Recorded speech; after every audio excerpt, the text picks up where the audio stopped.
kids sell lemonade to help pay mom's medical bills. One day, police cars drive up to them.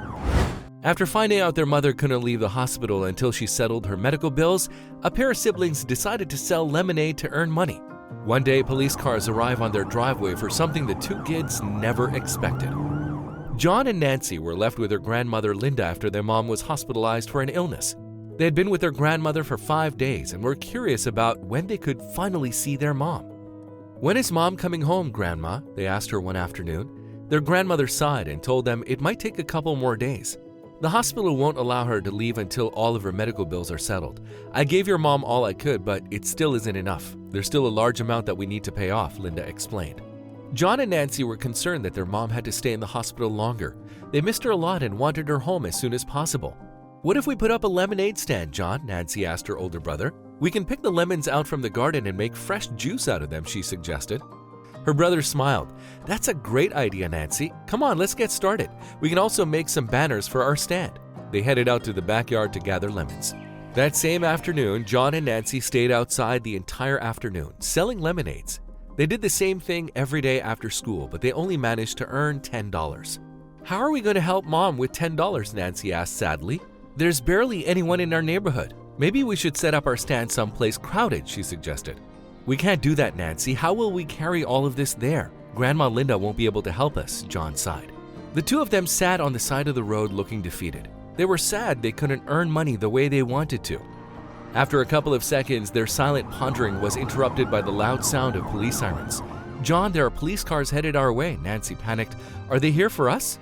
John sat closer to Nancy, and the two watched as the policemen got out of their cars and walked towards them. "What did we do?" John whispered. "Hey fellas," one of the policemen greeted. "My buddy Jacob over here said that his neighbors had a lemonade stand in front of their yard. Is this yours?" The two children gulped and nodded their heads. "I'm sorry, officer. I didn't think there would be anything wrong with setting up a lemonade stand. Besides, we didn't earn a lot," John tried to reason. "Don't worry, bud. You're not in trouble. I bought a cup from you two the other day, remember? I asked you why you were selling lemonade and you told me it was to raise funds to get your mom out of the hospital?" Jacob interrupted upon seeing that John and Nancy looked nervous. "I told my friends over here and we decided we wanted help."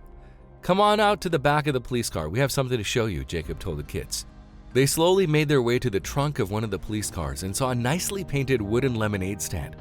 "Wow," Nancy said in awe. "That's beautiful. There's a big food festival at the city center today and we got you a stall. What do you say? You want to spend the rest of the day earning money?" Jacob asked the kids, who were already jumping up and down. "Yes, thank you, officers. It's really true. You guys are the town's heroes," John said. "I have to tell my grandma," he added, running inside the house. When they arrived downtown, the police officers helped Nancy and John set up their booth. Linda accompanied the two kids and was surprised to see people lining up to get a cup of lemonade from them. It turned out that the police officers didn't stop at just helping the kids set up the booth, but they distributed flyers about the lemonade stand and what the kids were raising money for. There was a large crowd eager to buy lemonade, many leaving donations much more than the original cost of a cup. By the end of that day, the children were shocked at the amount of money they had raised. They handed everything to their grandma. "What do you think, Grandma? Is this enough to get Mom home?" John asked. Linda had tears in her eyes as she nodded her head. "This is more than enough to take your mom home," she revealed. "Come on, I think she'd love to hear what her kids did everything they could to get her out of the hospital."